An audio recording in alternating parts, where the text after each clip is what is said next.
परिस्रा test केमती करा जाए बहुत लोक मुझे देखी जे बहुत भूल रे परिस्रा टेस्ट करते और भूल रे टेस्ट करने द्वारा रिजल्ट भी बहुत भूल भाल आसे से ट्रिटमेंट रे बहुत गड़बड़ी हो जाए। तो परिस्रा टेस्ट केमती करवा कथा जिते डॉक्टर आपन को परिस्रार टेस्ट एडवाइस कर मन रखु गोटे छोट बिकर आसे प्लास्टिक से बिकर को आणतु मोस्टली से बिकर स्टीराइल थाए ता माने किछि कंटामिनेटेड ही न थाए। तो बिकर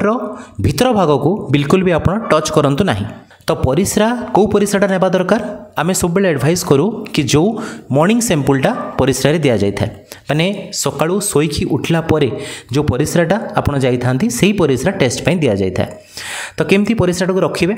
ना फर्स्ट जिनस आपणकर जो परिस्रा जगाटी को भलसे सफा करदेले भल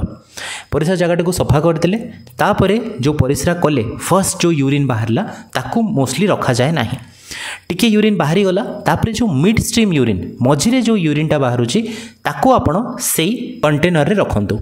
कंटेनर रे फुल करंतु नहीं अधा किंबा अधारू टिके ऊपर पर्यंत रखंतु। एटा बाकी बहुत इंपोर्टेंट जिनस फास्ट यूरिन रखिबेनी किंबा आपनकर जो परिस्रा जाउचंती लास्ट यूरिन रखिबेनी मझिरे जो यूरिनटा जाए सेही टाइम रे यूरिनटा को रखिबे। तो परिस्रा जगाटी को सफा करदेले एवं परिस्रा भी मध्य एबे कंटेनर रे रखिदेले एबे नेक्स्ट कौन करिवे एबे होची जिते शीघ्र आपण जाई कि लैब रे ताकू टेस्ट पई देई परिबे सेते भलो काई ना जदी से परिस्रा कंटेनर को आमे अधिका टाइम रखिबा तेबे सेटा मध्य कंटामिनेटेड हेबार चांस रही है एवं सेथरे जोटा बैक्टीरिया थांती सेथरे मध्य ग्रोथ करथांती। तो रियल रिपोर्ट रे बहुत असुविधा देखा जाय था से जदि परिस्रा टेस्ट आपन को डॉक्टर एडवाइस करचंती ठीक हिसाब रे परिस्रा टेस्ट करंतु एहा द्वारा रिजल्ट भी ठीक हेबो एवं आपन रोग ठीक से डायग्नोसिस हेकी ट्रीटमेंट हो पारिबो। धन्यवाद।